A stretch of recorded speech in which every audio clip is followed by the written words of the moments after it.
Hola familia, ¿qué tal? ¿Cómo les va? Bendiciones, shalom a todos.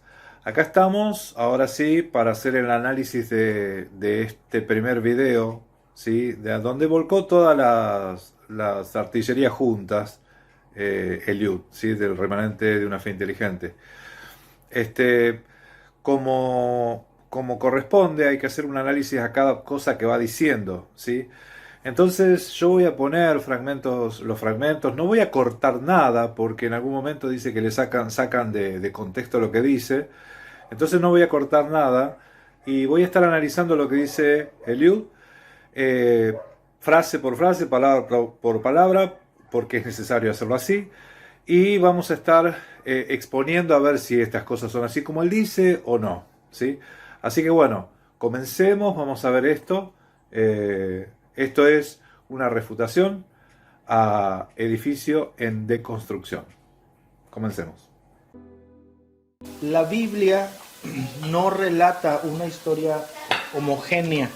Perdón, sí, homogénea. Homogénea significa que es la misma historia. No relata una historia homogénea respecto de, de la doctrina de los israelitas. La Biblia no fue escrita cuando los israelitas ya tenían claro todos los conceptos doctrinales que hoy podemos predicar sobre ellos. Bueno, la primera afirmación que hace Eliud es que la Biblia no tiene una historia homogénea. ¿Qué Biblia? Acá es cuando uno dice, ¿pero qué Biblia está leyendo? Bueno, es la misma Biblia que lee usted, que leo yo, es la misma Biblia, pero sin embargo él dice que esa Biblia, en la que nosotros vemos que hay una historia homogénea y una coherencia y una narración que va desde el principio hasta el final, él dice que no es así. La pregunta es, ¿pero quién te enseñó que no es así? Esa es la pregunta que le hizo Yahweh a Adán, ¿sí? Después de haber desobedecido al hombre. Yahweh le pregunta, ¿quién te enseñó? ¿Sí? Y tras indagar llegan hasta la serpiente. Se dieron cuenta que la serpiente tiene la lengua dividida, como que hay un doble discurso, ¿no? Así, dividida, está dividida. Lo que yo noto en el Eliud es que él, por un lado, dice una cosa, pero por otro lado dice otra. Entonces hay contradicciones y esas contradicciones tienen que ver con la confusión que está teniendo él. Y en este momento, el rol de la serpiente lo está cumpliendo él, ¿sí? Por cuanto está diciendo una cosa y después dice, no, pero no tanto. Eh,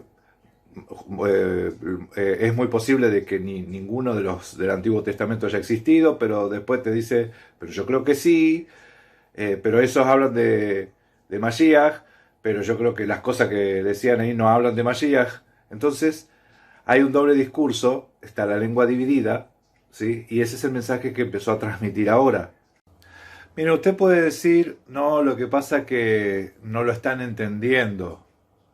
En realidad, no le están entendiendo. No, quédese tranquilo que estamos entendiendo perfecto lo que está diciendo.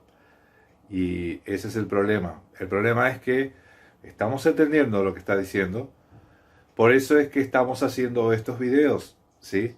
Estamos haciendo estos videos por cuanto dice una cosa que queda registrada, ya quedó registrado en video, y ahora estamos haciendo el énfasis adecuado, ¿sí? Indicando, mostrándoles a ustedes, ahora ya no en el contexto que él lo metió, sino en el contexto real de las cosas, que es lo que te está enseñando, y de lo que te está enseñando, cómo esas cosas, esas enseñanzas se están oponiendo a las escrituras. Él hizo otro video que habla de la crítica textual y crítica literaria. ¿Sí? Crítica textual y crítica literaria. El asunto es que lo trata de meter, o sea, de usar a la Biblia o de exponer a la Biblia como un libro donde uno puede sacar conjeturas, ¿sí? Uno puede sacar hipótesis, ¿sí? De las cosas. Y entendemos que esto no es así. El mensaje es uno solo. El mensaje es uno solo, no es el que a vos te parece que te quiere dar las escrituras, ¿sí? El mensaje es claro y preciso. Así que nosotros estamos entendiendo muy bien lo que está tratando de enseñar a través de este video, ¿sí? Es lo que dice las Escrituras, que algunos apostatarán de la fe, ¿sí? Oyendo espíritus engañadores. Entonces, sigamos escuchando un poco más y continuemos analizando esto. Por ejemplo, nosotros todos podemos venir de diferentes puntos de vista para nuestra vida. Tú fuiste criado en un lado, tú en otro, y por padres distintos, en circunstancias distintas, y todo eso te forma como persona. Hay cosas que podemos llegar a tener en común, como el idioma, ciertas costumbres, ciertas palabras que utilizamos, ciertas historias que nos han contado de niños, y podemos decir, a mí me dijeron la historia de Caperucita Roja, y tú dices, sí, yo me acuerdo pero a mí me dijeron que se llamaba Gorrito Rojo, y ella dice, no, a mí me la contaron, pero ahí el lobo se comía a la abuelita, y él dice, no, a mí me contaron donde el lobo no se la comió, pero la traía en la panza y no se la pudo digerir. Todo el mundo tenemos quizá las mismas historias con diferentes cambios. Si nosotros fuéramos el concilio que hizo las cosas de la Biblia, diríamos, bueno, ok, vamos a hacer la historia de la Caperucita Roja. Vamos a decir una historia definitiva. Una de las estrategias que se utiliza en el ambiente académico para desprestigiar a las Escrituras es ponerlo a la altura de un cuento, ¿sí? Un cuento. ¿Qué cuento? En este caso, Caperucita Roja. En otro video, Eliud compara las Escrituras con Superman, con un cómics, ¿sí? Entonces, esa es la información que él tiene. Esos son los mismos ejemplos que te dan los que le enseñan las Escrituras, quien te enseñó. Los mismos ejemplos que recibe él, esos mismos transmitió en esa charla. Hay que poner a la Biblia a la altura de un cuento de hadas, ¿sí? Para que uno ya empiece a tener esa concepción. Tenés razón, no es literal, no es tal cual lo que está pasando, no tiene autoridad. Entonces, de a poquito va tratando de desprestigiar o de derribar lo que es las Escrituras, ¿sí? Entonces, más allá de que las Escrituras se sostienen por sí mismas, ¿sí? Todo el mundo sabe las veces que quisieron hacerla desaparecer a la Biblia, las veces que han prendido fuego a Biblia con dueño y todo, y como no le encontraron, no buscaron la manera de hacerlo de alguna manera, de otra manera hay que tratar de exterminar las Escrituras, ¿sí? Restarle el valor. Usted puede tener la Biblia en un lugar como corresponde para sus estudios, para leer, para estudiar, para meditar en las Escrituras, o puede tener la Biblia para que apoye la pata corta de la mesa para que no se le mueva. ¿Sí? O sea, esos son los ejemplos que yo le estoy dando. Es que depende qué es las Escrituras para usted. ¿Sí? Lo que deja entender Eliud es que todo es válido, todo es válido. Así que bueno, sigamos escuchando. Y entonces ella dice, bueno, yo quiero que se vaya a llamar Gorro Rojo. Dos, no, pero Caperucita. Pero yo quiero que se llame Gorro. No, Caperucita. Pues votamos y pierdes. Entonces se puso Caperucita. Pero eso no quiere decir que tú la conociste como Caperucita. Tú la conociste como Gorro Rojo. Ya decidimos, esta es la historia. ¿Quién la va a escribir? No, pues Eliud. Y Eliud la escribe. Y cuando Eliud la termina de escribir, se las paso a ustedes para revisión. Decimos todos, no, pues vamos a terminar que se llame Caperucita. Pero entonces tú a escondidas de repente haces tu propia versión de la historia, con todo igual, pero le cambias el gorro rojo y la agregas en la Biblia. Por eso es que a veces la historia de la Biblia, te encuentras historias, que es la misma historia con el nombre del personaje cambiado. Por ejemplo, en unas veces el suegro de Moisés se llama Jetro y en otras se llama Reuel, porque había dos personas que querían que su versión de la historia fuera la oficial. Bueno, entre Reuel y Jetro no hay problema, hermanos, no hay problema, porque es una misma persona, es la misma persona que se lo conocía de las dos formas. Mire, si vos querés complicar las cosas, podés leer Jueces 4, ahí sí aparece otro nombre, otro personaje, nada que ver, pero resulta que en el libro de Jueces, ahí sí la historia, el escritor de Jueces, entendía que ese personaje era el suegro de Moisés, ¿sí? Jobab creo que es, pero en Números 10 te muestra que ese Jobab en realidad no era suegro de Moisés, ¿sí? Sino que era un cuñado, sería, o sea, hijo de Reuel, ¿sí? Entonces ahí uno puede ir encontrando las historias, pero la misma Biblia te explica. Si uno encuentra algo y dice, acá hay una contradicción, ¿Ok? Eso que está ahí, la misma Biblia te lo explica. La misma Biblia te lo explica. Entonces, porque a Jethro se lo conozca también como Reuel, no es un problema. Jethro es excelencia, Reuel es amigo de Dios, ¿sí? Entonces, es el significado, ¿no? En las escrituras vamos a encontrar varios personajes que se los conoce de dos formas distintas, ¿sí? O por un sobrenombre, o por un atributo que tiene la persona, ¿sí? O por un título, ¿sí? O por un título. O sea que eso es algo normal. No hay dos historias, no es que son dos personas distintas, es la misma persona que se la conocía de dos formas distintas, en el caso del suegro de Moisés, ¿no? ¿Sí? No hay problema con eso. Pero a ver, sigamos escuchando un poco más. Por eso en la Torah encuentras varias veces la misma historia dos veces. Dos veces se le aparece a Abraham con el pacto de la circuncisión. Dos veces se le aparece un ángel a Agar cuando con Ismael, una cuando está embarazada y una cuando Dios. Pero es la misma historia. Hay dos historias de la creación. Hay dos historias del diluvio. Están allí, ustedes las pueden notar. Nada más que a lo mejor no es cierto, ¿dónde están? Están ahí, literalmente están En ahí. los profetas. No, están en Génesis capítulo 1. Hay dos historias de la creación en Génesis 1 y 2. Bueno, ahí se están usando mal las palabras. Mal las palabras. Se están usando mal las palabras. Perdón, porque a veces lo digo rápido y parece que dicen malas palabras, ¿no? Se están usando mal las palabras porque no hay dos historias de la creación o dos historias del diluvio o dos historias, sino que la misma historia se está narrando dos veces porque tienen propósitos distintos cada texto. Cada narración de la misma historia tiene un propósito distinto. O sea, te tiene que dar o te da un énfasis en algo puntual, ¿sí? Que es lo que quiere resaltar esa narración. Pero cuando yo digo, hay dos historias del diluvio, hay dos historias de la creación del hombre, entonces pareciera como que o son contradicciones o te están contando dos creaciones del hombre, te están contando dos pactos de la circuncisión, ¿sí? A veces uno usa mal las palabras y puede generar confusión por elegirlas mal. O sea, vos podés decir, la misma historia se narra dos veces, que eso es lo que está pasando. La misma historia se narra dos veces, con perspectivas distintas. Eso es lo que te muestra en algunos lugares las escrituras, ¿sí? O la historia de David matando a Goliat, en otra dicen que no fue David. Muestra que la Biblia, como libro, no es un libro escrito cuando ya los israelitas decían, ok. En 1 Samuel 17, 2 Samuel 21 se cuentan dos narraciones donde en una David mata a Goliat y en otra el Hanán mata a Goliat. Entonces, una aparente contradicción que se resuelve en Crónicas. Entonces, Crónicas te explica lo que aparentemente es una contradicción, por cuanto uno mató a uno y otro mató a otro. Esta es la constitución de Israel. Estos son los puntos que tenemos que hacer. Vamos a hacerlos en limpio.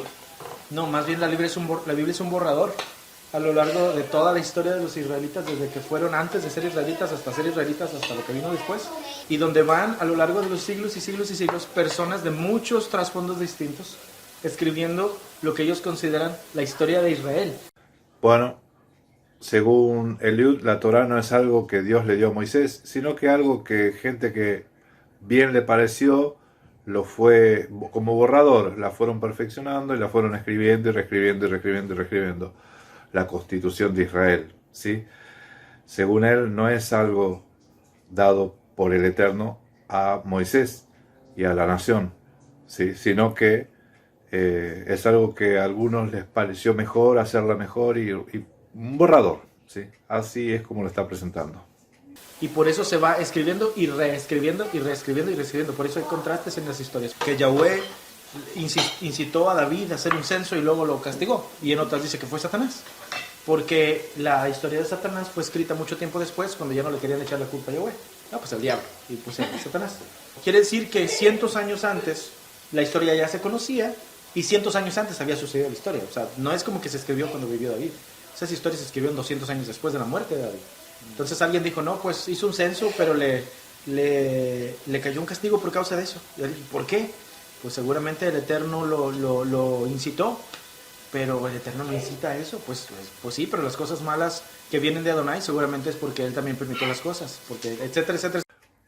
Bueno, y ese es el ejemplo de inspiración, de cómo se inspiraron las escrituras, ¿sí? Según Eliud. Escuchen, el texto, en cuanto al texto del censo, ¿no? Segunda Samuel 24, Primera Crónica 21, en las dos narraciones se cuenta exactamente lo mismo, ¿sí? Que se encendió la ira de Yahweh contra Israel, ¿sí? Contra Israel.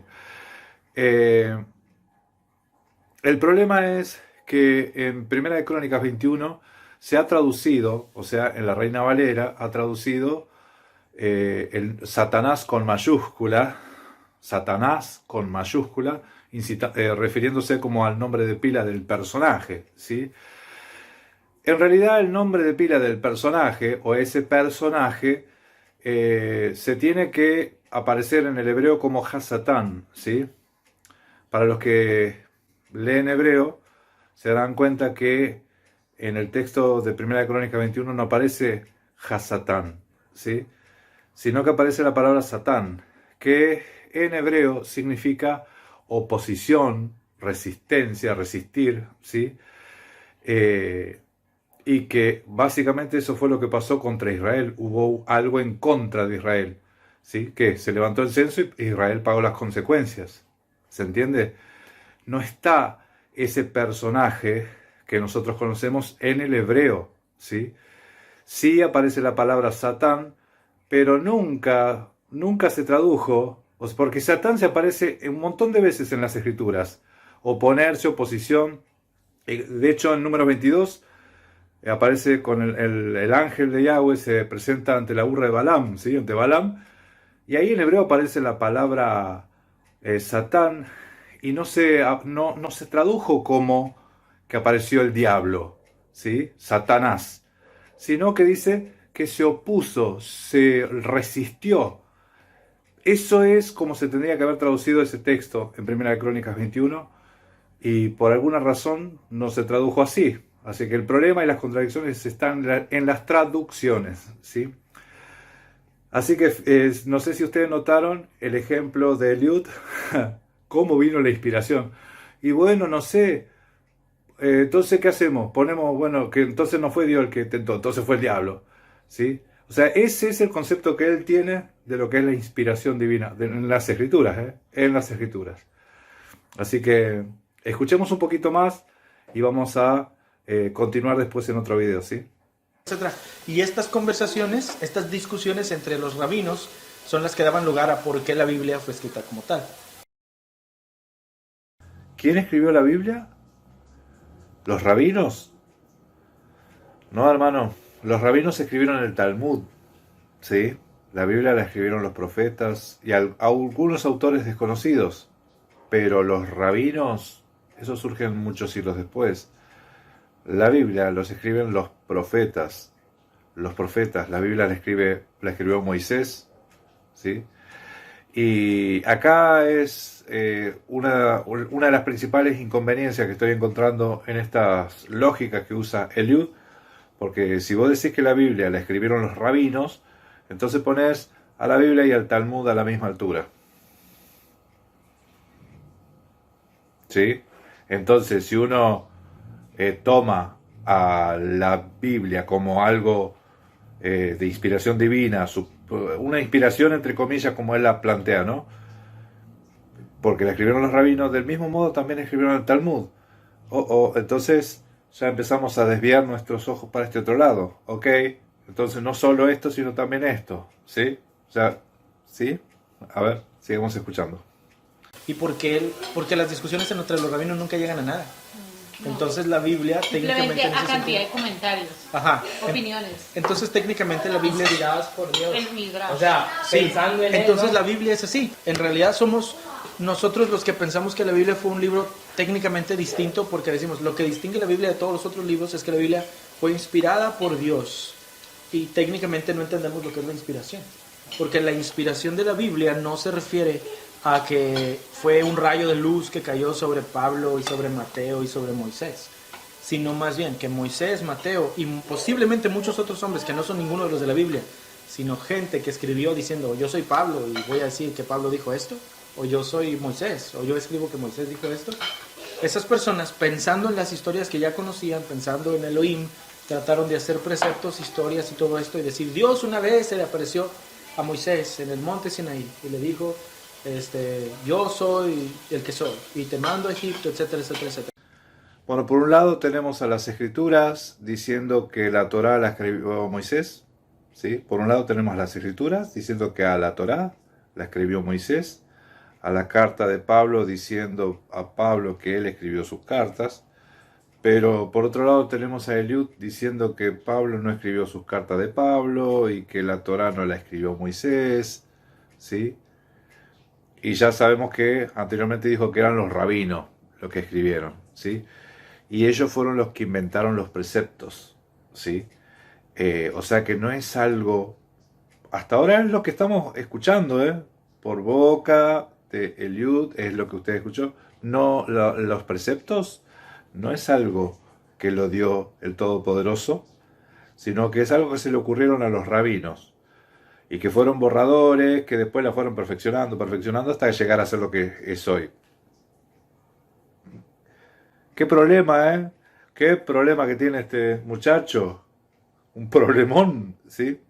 Entonces, en cierta forma te está diciendo que él guarda los mandamientos de los rabinos, ¿sí? Así que pay attention a lo que está diciendo y abran sus ojos, hermanos, abran sus ojos para ver este evangelio torcido que está enseñando, ¿sí? Vamos a terminar de escuchar para cortar el video y después continuamos en otra oportunidad porque se va a hacer muy largo si no, ¿sí? Así que escuchemos un poquito más, así terminamos el video de hoy. Esa historia, la pregunta sería, ¿esa historia sucedió? Yo creo que sí. ¿Pero esa historia la escribió Moisés? No, Moisés no escribió esa historia. La escribieron siglos y siglos y siglos después, cuando ya los israelitas, para el tiempo que se escribió esa historia, eran absolutamente monoteístas. Bueno, acaba de decir que él cree que Moisés no escribió esos libros cuando la Torá dice que Moisés escribió la Torá. El Tanaj dice que Moisés escribió la Torá. Los evangelios dicen que Moisés escribió la Torá. Y el Nuevo Testamento también dice que Moisés escribió la Torá. O sea, toda la Biblia dice que Moisés escribió la Torá. Y bueno, ¿a quién le va a creer? Pregunta, ¿a quién le va a creer usted? ¿Al remanente una fe inteligente o a las Escrituras? ¿Sí? ¿Qué te dice el remanente de la fe inteligente? Te dice que las Escrituras como la Caperucita es, ¿sí? Bueno, por otro lado dijo que Israel era politeísta. Bueno, Israel fue politeísta, sí, pero no en la época de Moisés, ¿sí? No en la época de Moisés, porque no sé si se acuerda del episodio del becerro de oro, ¿sí? No, Israel tenía bien claro quién era el Todopoderoso, ¿sí? Pero sí, a partir de Salomón, Israel fue politeísta hasta los últimos tiempos, por eso fue deportado a Asiria, a Babilonia, ¿sí? Y eso se ve en las Escrituras y eso denunciaban los profetas, ¿sí? Pero bueno, hay un desconocimiento total, ¿sí? ¿Qué le pasó? ¿Qué le pasó? Uno dice, ¿no? ¿Qué le pasó? Bueno, fíjese hasta qué grado llega la confusión, porque las doctrinas tienen poder y son peligrosas, son peligrosísimas, porque fíjense lo que hace en una persona que estuvo predicando Torah, ¿sí? Entonces, cuidado, hermanos, no se dejen engañar, no presten atención a la serpiente, ¿sí? Vamos a continuar en el próximo video. Gracia y paz. Nos vemos. Shalom.